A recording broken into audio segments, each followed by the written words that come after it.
Hi guys, welcome nga pala guys sa ating panibagong araw guys. Kaya samahan nyo ako guys dahil tayo ay papunta guys dito sa dagat. At yan guys, ito nga pala guys ang lawa ng Taal. At yan guys, dyan dapat kami liligo, kaso guys nakaligo na yung mga kasama ko kaya hindi na ako nakaligo. Kaya ang ginawa ko dyan guys ay nagbanlaw na lang ako guys ng paa. And yan guys, pagkatapos ko nga pala magbanlaw ay pauwi na ulit kami guys kasi nga hindi na nga ako nakaligo kasi nga pauwi na sila.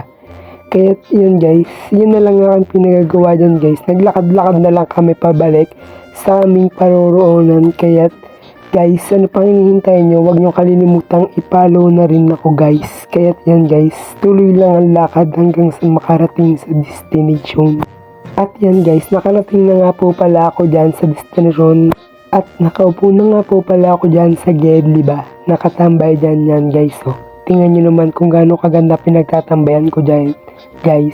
At yan nga pala guys, may mga plug na yan ng daan papunta doon sa dagat. Kaya kung gusto nyo pumunta, bahala na kayo sa buhay nyo kung saan kayo dadaan guys. At yan guys, tuloy lang. At yan guys, tingnan nyo naman yung kasama kong bata kung gaano kakulit guys yan o. Tingnan mo, papatakbo-takbo lang yan. Tas guys, maya-maya babalik yan siya guys.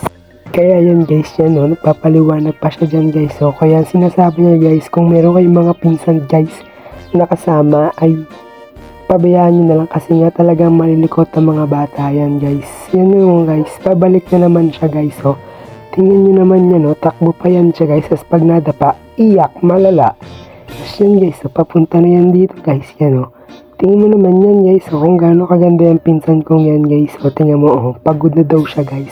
At yan, tawang-tawa na lang guys. At yan guys, ako nga po pala ay tinawag para isama sa City Plus guys. Kasi nga may kukunin daw po kaming gamit na binili.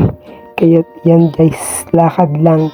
At yan guys, nakasakay na kami sa truck at paalis na kami dahil papunta na kami sa City Plus. Hinihintay na lang yung driver.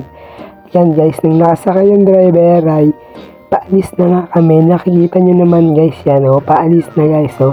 At yan guys, malapit na nga pala kami sa City Plus. At makikita nyo dyan guys ang Municipality of Talisay at ang ginagawang Jollibee dito guys. Yan guys, ang bagong munisipyo ng Talisay guys. At yan guys, yun yung City Plus. At paliko na nga kami dyan guys. At yan guys, nasa City Plus na kami. At tingnan nyo naman yung kasama ko dyan o, siya ulit. And then yun guys, dyan naman sa pestong yan ay iniintay na namin yung binili kasi nga inilalabas na nung stop. Yan guys, tamang intay na lamang guys, tamang intay na lang. At yan, maya maya guys, nakarating na yung binili kaya isasakay na namin yan guys. And yan guys, fast forward ay nakawit na luli kami at nakat na nga dyan ang video kasi nga nagbuhat na para sa sasakyan at hindi na nakapag-video kasi nga mahangin sa labas kasi sa labas kami nakapresto. Yan guys, siya ulit ang kasama ko dyan guys. At dito na nagtatapos ang vlog kaya tipalo nyo din ako guys. Bye bye!